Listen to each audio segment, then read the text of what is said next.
Antacid next topic antacid সম্পর্কে আলোচনা করছি। দেখো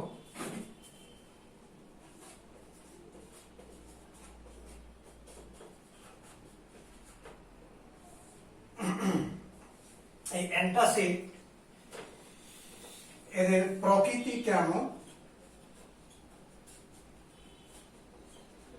প্রকৃতি হচ্ছে এগুলি ক্ষারীয় প্রকৃতির যৌগ অর্থাৎ ক্ষারীয় পদার্থ। হ্যাঁ, এদের রাসায়নিক প্রকৃতি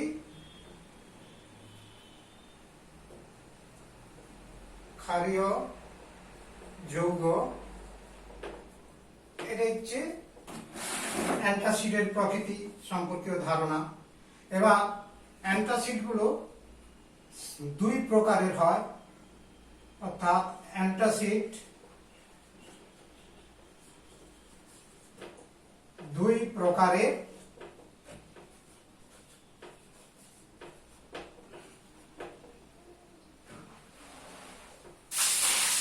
হয়ে থাকে, যথা নাম্বার 1 প্রথম শ্রেণী হচ্ছে ট্যাবলেট এবং তরল জাতীয় অ্যান্টাসিড হয়ে থাকে।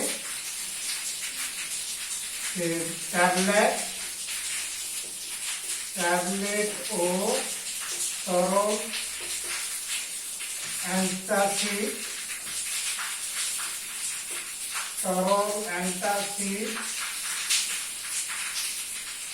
হিসাবে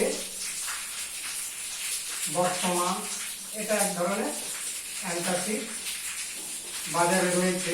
হ্যাঁ, এগুলি সাধারণত অ্যালুমিনিয়াম হাইড্রোক্সাইড, ম্যাগনেসিয়াম হাইড্রোক্সাইড এবং কিছু সিলিকেট জাতীয় পদার্থ হয়ে থাকে। কেমন এই অ্যান্টাসিডগুলো হচ্ছে দুটো শ্রেণীর আমরা করছি। দেখো, একটা শ্রেণী হচ্ছে ট্যাবলেট জাতীয় আর তরল অ্যান্টাসিড রূপে এগুলো হচ্ছে বাজারে পাওয়া যায়। তো এগুলি সাধারণত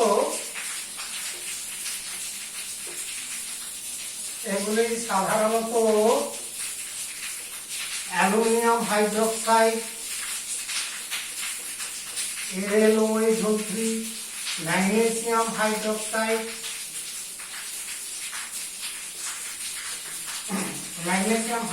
এবং কিছু পলিসিলিকেট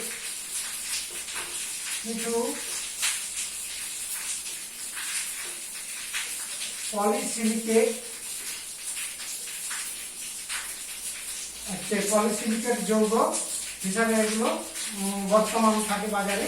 হ্যাঁ, যে বাজারে পাওয়া যায় এগুলো কিছু পলিসিলিকেট যৌগ নিয়ে তৈরি হয়। তার মানে এই কেমিক্যাল গুলো নিয়ে এই জাতীয় ট্যাবলেট বা এই তরল অ্যান্টাসিড গুলো তৈরি হয়। এগুলো কখন কাজে আমরা ব্যবহার করে থাকি? সাধারণত পাকস্থলীতে যদি কোনো কারণে অতিরিক্ত অ্যাসিড জমা হয় তাহলে সেটাকে প্রশমিত করে, অর্থাৎ এই অ্যান্টাসিডগুলি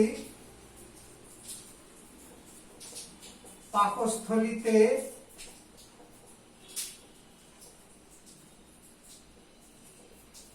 অতিরিক্ত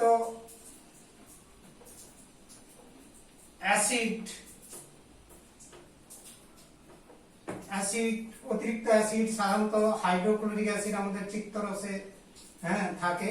সেই হাইড্রোক্লোরিক অ্যাসিডকে প্রশমিত করে থাকে।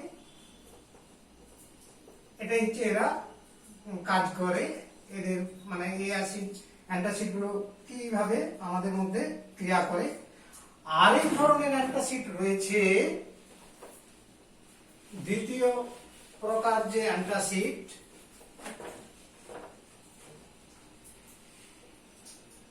আরেক ধরনের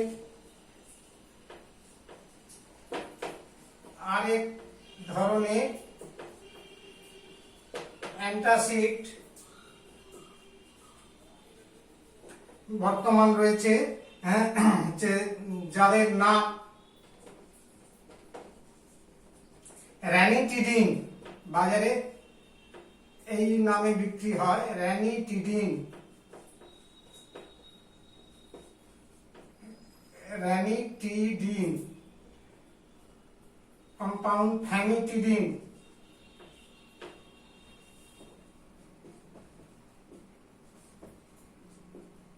ফ্যামিটিডিন হচ্ছে র্যানিটিডিন, ফ্যামিটিডিন, পেন্টাপিরাজোল, পেন্টাপিরাজোল, তারপর হচ্ছে র্যাবিপিরাজোল, র্যাবি এটা র্যাবিপিরাজোল ইত্যাদি নামে হচ্ছে বাজারে আমরা এই ধরনের অ্যান্টাসিড গুলো দেখতে পাই। হ্যাঁ, দেখো দেখতে পাই এই অ্যান্টাসিড গুলো। আর এই ধরনের যে অ্যান্টাসিড তাদের নামগুলো বলছি, র্যানিটিডিন, ফ্যামিটিডিন, পেন্টাপিরাজোল, র্যাবিপিরাজোল, এই নামে হচ্ছে এই অ্যান্টাসিড গুলো পাওয়া যায়। এবার এই অ্যান্টাসিড গুলো কি কাজে লাগে না, খাদ্য হজমের সময়, খাদ্য হজমের সময় অতিরিক্ত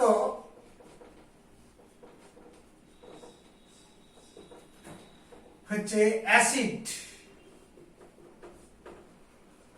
অবশ্যই HCl হাইড্রোক্লোরিক অ্যাসিড, অতিরিক্ত অ্যাসিড নিঃসরণকে প্রতিহত করে, প্রতিরোধ করে। মানে বাড়তি যদি অ্যাসিড পিত্তরসের মাধ্যমে যে নিঃসৃত হয় সেটা পাকস্থলীর মধ্যে যাতে না ওই অ্যাসিডটা অতিরিক্ত হয় সেটাকে কমিয়ে দেয়। এই অ্যাসিড গুলোকে এই জন্য বলা হয় প্রোটন ইনহিবিটর, এই অ্যান্টাসিড গুলোকে বলা হয়। এগুলিকে বলা হয় proton inhibitor, English term proton প্রতিরোধক, ইনহিবিটর ইংলিশ টার্ম। এদেরকে আমরা সাধারণত প্রোটন ইনহিবিটর হিসাবে বলে থাকি আর মেডিসিন হিসাবে। আর এই মেডিসিন গুলো ব্যবহারের ফলে কি হচ্ছে, পেটের মধ্যে আলসার প্রতিরোধ করতে পারে, অর্থাৎ আলসার তৈরিকে প্রতিরোধ করে। এগুলি ব্যবহারে পেটের আলসার, ঘা, ক্ষত, আলসার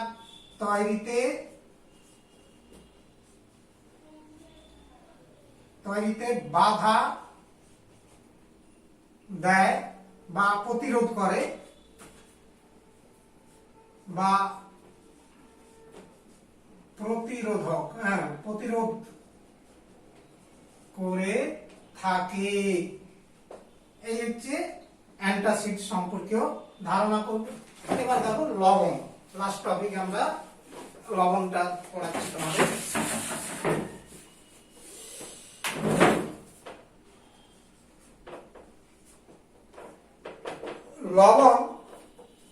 লবণ হচ্ছে একটা অ্যাসিড আর ক্ষারের বিক্রিয়ায় যৌগ, তার সাথে জল উৎপন্ন হয়, এটা আমরা অলরেডি জানি।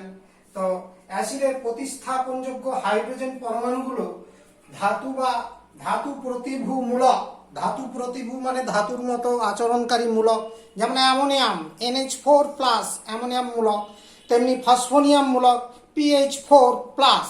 এগুলোর মধ্যে ধাতু নেই, অধাতু দিয়ে তৈরি, কিন্তু এগুলোকে বলা হয় ধাতুর মতো আচরণ করে এই ক্যাটায়নিক মূলকগুলো। কাজেই এটা মাথায় রাখার চেষ্টা করবে যে ধাতুর মতো আচরণকারী হচ্ছে কোনো মূলক দ্বারা অ্যাসিডের হাইড্রোজেনগুলো প্রতিস্থাপিত হয়ে যে যৌগ তৈরি করে সেই যৌগগুলোকে বলা হয় লবণ। তার মানে কোনো অ্যাসিডের, লবণের ডেফাইনটা আমরা বলছি, দেখো অ্যাসিডের প্রতিস্থাপনযোগ্য কারণ অ্যাসিডের অনেক রকম হাইড্রোজেন থাকে, তার মধ্যে যে হাইড্রোজেনগুলো প্রতিস্থাপন করা যায় ধাতু দ্বারা সেইগুলোর কথা বলা হচ্ছে যে প্রতিস্থাপনযোগ্য হাইড্রোজেন পরমাণু বা হাইড্রোজেন পরমাণুগুলি, মানে একাধিক হাইড্রোজেন থাকে, সেগুলো বলা হচ্ছে হাইড্রোজেন পরমাণু বা হাইড্রোজেন পরমাণুগুলি ধাতু বা ধাতু প্রতিভু অর্থাৎ ধাতুর মতো আচরণ করে যেটা, তাকে বলা হয় ধাতু প্রতিভু মূলক দ্বারা আংশিকভাবে, উদাহরণ দিলে বুঝে যাবে, আংশিকভাবে বা সম্পূর্ণভাবে প্রতিস্থাপিত হয়ে, কিগুলো প্রতিস্থাপিত হবে? হাইড্রোজেনগুলো প্রতিস্থাপিত হয়ে যে যৌগ গঠন করে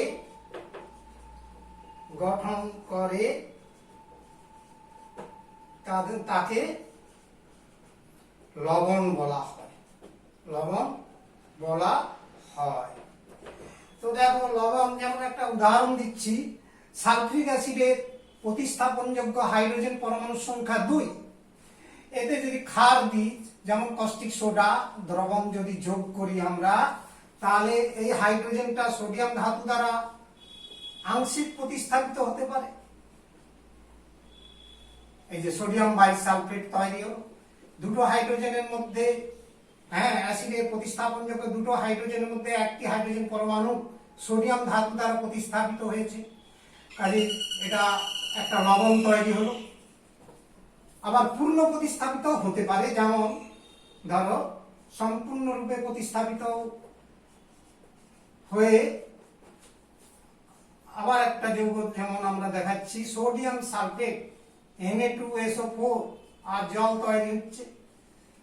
সমীকরণটা এটা অবশ্যই ব্যালেন্স আছে, আর এটা ব্যালেন্স করছি। দেখো দুটো সোডিয়াম ধাতু আছে, তাই 2 দিয়ে গুণ করলাম, দুটো OH আর দুটো হাইড্রোজেন মিলে 2 অণু জল তৈরি হবে।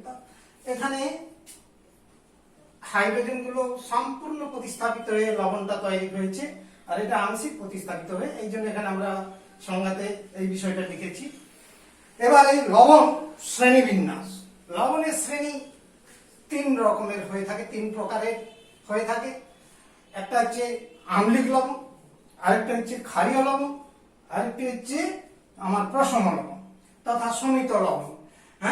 তাহলে প্রথম যেটা বলছি লবণের শ্রেণী,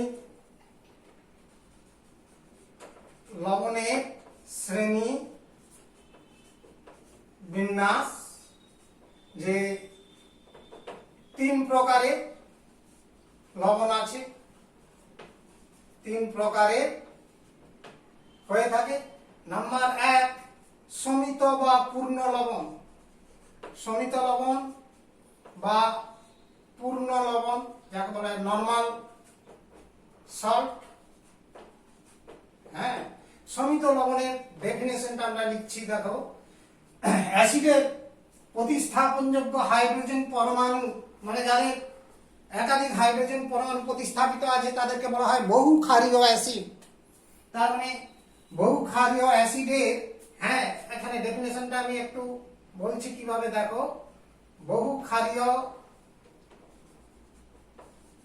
দ্বিক্ষারীয় হতে পারে, যেমন সালফিক অ্যাসিড দ্বিক্ষারীয় অ্যাসিড, এখানে প্রতিস্থাপনযোগ্য হাইড্রোজেন 2 আছে, তখন এটা বলছি দ্বিক্ষারীয় অ্যাসিডের প্রতিস্থাপনযোগ্য হাইড্রোজেন পরমাণুগুলো ধাতু বা ধাতু প্রতিভু মূলক দ্বারা আংশিকভাবে প্রতিস্থাপিত হয়, সম্পূর্ণ প্রতিস্থাপিত হয়, সম্পূর্ণ প্রতিস্থাপিত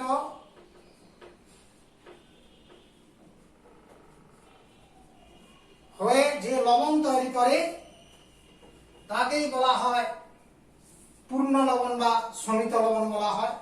তাহলে আমি এটা ডেফিনেশনটা আবার একবার গুছিয়ে বলছি, দেখো এবার বহুক্ষারীয় অ্যাসিড কথাটা না বললেও চলবে, যে আমি একবার নরমালি সংজ্ঞাটাতে আবার ফিরে আসছি। দেখো অ্যাসিডের প্রতিস্থাপন, তার মানে একক্ষারীয় অ্যাসিডের ক্ষেত্রেও পূর্ণ লবণ সবসময় হবে ক্ষারের সঙ্গে বিক্রিয়া, তাতে একটাই হাইড্রোজেন আছে, একটাই হাইড্রোজেন মানে ধাতু দ্বারা প্রতিস্থাপিত হবে, যেমন হাইড্রোক্লোরিক অ্যাসিড।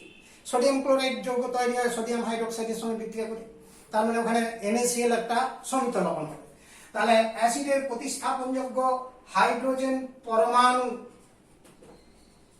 একটা থাকতে পারে, অথবা হাইড্রোজেন পরমাণুগুলি ধাতু বা ধাতু প্রতিভূ মূলক দ্বারা সম্পূর্ণ প্রতিস্থাপিত হয়ে যে যৌগ তৈরি করে, যে যৌগ গঠন করে, প্রতিস্থাপিত হয়ে যে লবণ বা যৌগ যাকে বলে গঠন করে তাকে সমিত লবণ বলা হয়। তাহলে সমিত লবণ আমরা ডেফিনেশনটা বোঝার চেষ্টা করছি। দেখো যে অ্যাসিডের প্রতিস্থাপনযোগ্য হাইড্রোজেন পরমাণু অথবা হাইড্রোজেন পরমাণুগুলি, অর্থাৎ এক ক্ষারীয় অ্যাসিড বা বহু ক্ষারীয় অ্যাসিড, দুই ক্ষেত্রে প্রযোজ্য আসবে। সেই হাইড্রোজেন পরমাণুগুলো ধাতু দ্বারা অথবা ধাতু প্রতিভূ মূলক দ্বারা সম্পূর্ণ প্রতিস্থাপিত হয়ে যে লবণ তৈরি হয়, সেই লবণকেই বলা হয় সমিত লবণ।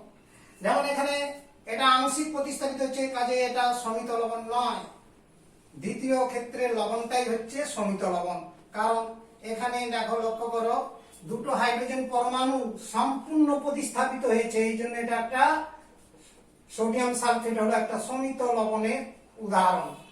তারপর দেখো এক ক্ষারীয় অ্যাসিড যেমন হাইড্রোক্লোরিক অ্যাসিড কস্টিক সোডার সঙ্গে বিক্রিয়া করলে সব সময় যে লবণটা পাওয়া যাবে এটা হচ্ছে সমিত লবণ NaCl। তার মানে এটাও একটা সমিত লবণ বা পূর্ণ লবণ। কেমন? তারা অর্থাৎ এক ক্ষারীয় অ্যাসিড গুলো সব সময় যে লবণ তৈরি করবে, এক ক্ষারীয় অ্যাসিড থেকে উৎপন্ন লবণগুলো সর্বদাই সমিত লবণ হবে। কিন্তু দ্বিক্ষারীয়, ত্রিক্ষারীয়, চতুর্ক্ষারীয় যেসব অ্যাসিডগুলো রয়েছে, অর্থাৎ বহু ক্ষারীয় অ্যাসিডের ক্ষেত্রে, সেক্ষেত্রে কিন্তু সম্পূর্ণ হাইড্রোজেনগুলো সরে গেলে অ্যাসিড থেকে তবেই যে লবণটা পাওয়া যাবে, সেই লবণটাই হবে সমিত লবণ বা পূর্ণ লবণ। তাহলে সমিত লবণের উদাহরণ তোমরা অনেক পাবে, যেমন আমরা এক্ষুনি দেখলাম sodium sulphate, potassium sulphate, potassium carbonate, sodium carbonate, sodium sulphide ইত্যাদি হলো সমিত লবণের উদাহরণ। এরপর দ্বিতীয় যে লবণটা রয়েছে আম্লিক লবণ। আমরা 3 শ্রেণীর লবণের কথা বলেছি। এরপরে দ্বিতীয় যে লবণ আম্লিক বা বাই লবণ বলে, বা বাই লবণ। তার মানে অ্যাসিডের হাইড্রোজেন যখন একাধিক থাকবে, বহু ক্ষারীয় অ্যাসিড সেগুলোকে বলা হয়।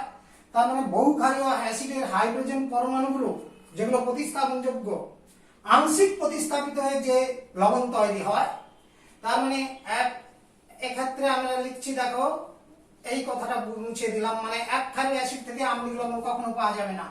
তার মানে বহু ক্ষারীয়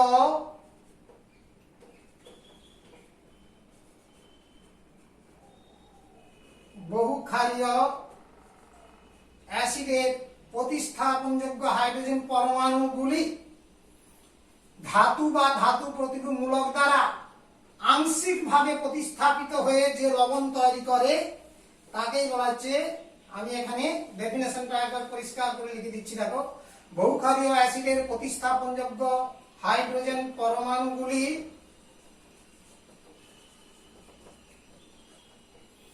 ধাতু বা ধাতু প্রতিভূ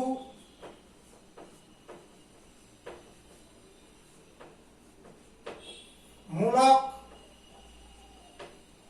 দ্বারা আংশিক, মানে সব হাইড্রোজেন চলে যাবে না, আংশিকভাবে প্রতিস্থাপিত হয়ে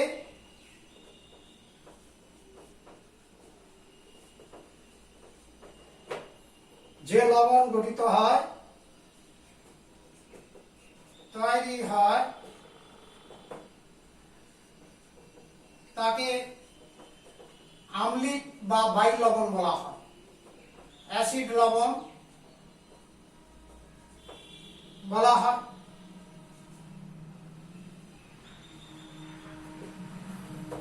কেমন? যেমন বায়ু লবণের উদাহরণ sodium bicarbonate, potassium bicarbonate, sodium bisulphate, potassium bisulphate,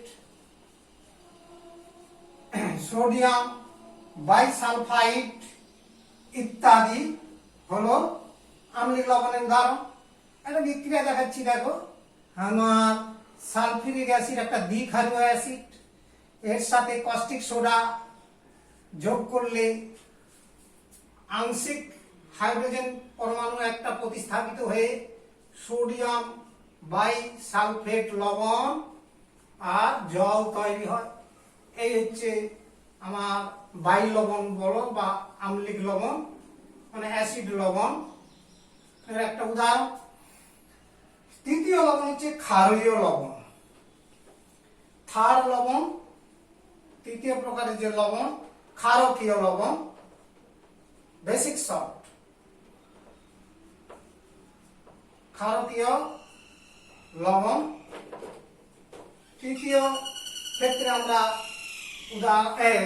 define করছি, দেখো যেগুলো বহু আম্লিক ক্ষার আছে। বহু আম্লিক ক্ষার অলরেডি আমরা ক্ষারের অম্লগ্রাহিতা কথাটা শিখে গেছি, সেইটার কথা বলছি। যে ক্ষেত্রে একাধিক ওইজ আছে হাইড্রক্সিল মূলক এমন ক্ষারগুলো, সেগুলো হচ্ছে বহু আম্লিক ক্ষার বলা হয়। এবার দেখো বলছি বহু, ডেফিনেশনটা লিখছি, বহু আম্লিক ক্ষার বা ক্ষারকের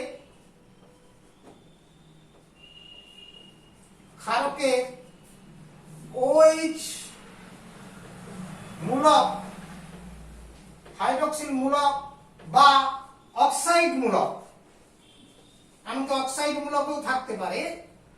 অক্সাইড মূলক গুলি হচ্ছে অ্যাসিড মূলক, ওটা নিয়ে আমি তোমাদের পরিচয় করিয়ে দিচ্ছি। অ্যাসিড মূলক বা কোন অধাতব মূলক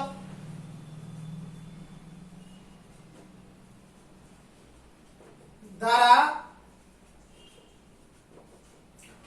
এটা আমি ব্র্যাকেটে দিয়ে দিচ্ছি, বা অ্যাসিড মূলক অধাতব মূলক দ্বারা বুঝবার সুবিধার জন্য লিখলাম আংশিক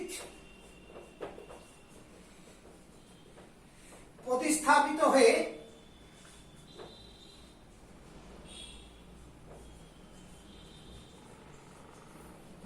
হয়ে যে লবণ তৈরি হয়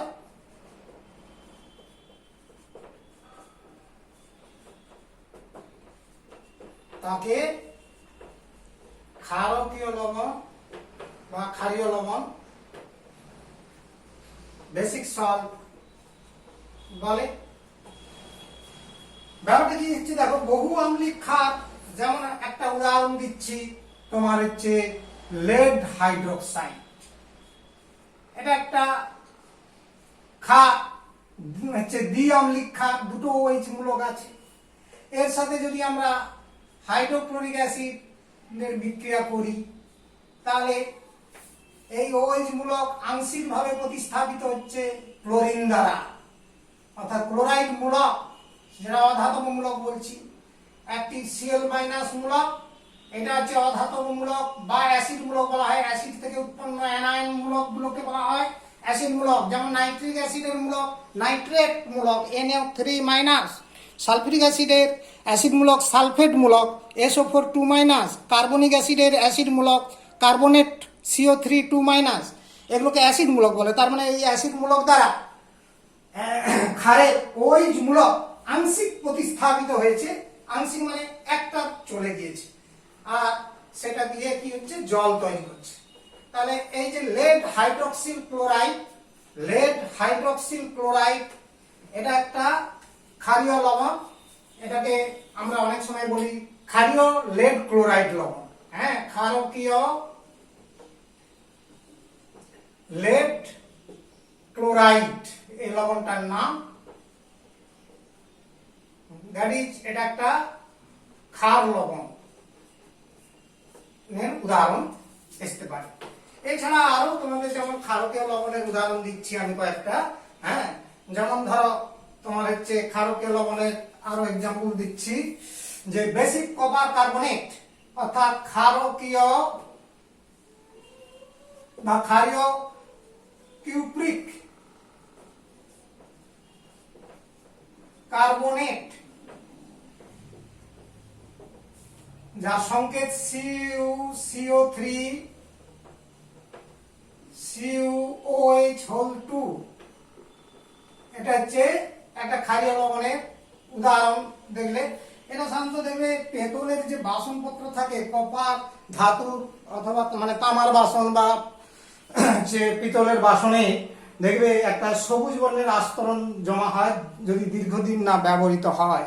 হ্যাঁ, পেতলের বাসন বা তামার বাসনে যদি দীর্ঘদিন ব্যবহার না হয় তাহলে একটা সবুজ আস্তরণ পড়ে। সেই সবুজ আস্তরণটা অন্য কিছু নয়, এই বেসিক কপার কার্বনেট, মানে বেসিক মানে ক্ষারীয় বা ক্ষারকীয় কপার কার্বনেট, এটা একটা হতে পারে। তেমনি ক্ষারকীয় বা ক্ষারকীয় একই কথা, কিউপ্রিক সালফেট এটাও একটা তোমার ক্ষারীয় লবণের উদাহরণ। দ্যাট ইজ CuSO4 CuOH2, এটাও একটা ক্ষারীয় লবণের উদাহরণ আমরা দিলাম। এছাড়া তোমরা আরো একটা উদাহরণ দিচ্ছি তোমাদের, ক্ষারীয় বা ক্ষারকীয় লেড নাইট্রেট। এরকম দু চারটা উদাহরণ করে রাখলে যে ক্ষারীয় লেড নাইট্রেট PbOH এই হচ্ছে কয়েকটি ক্ষারকীয় লবণের এক্সাম্পল তোমাদের সামনে তুলে ধরলাম। তাহলে এই হলো আমাদের অ্যাসিড ক্ষার লবণ সম্পর্কীয় ধারণা।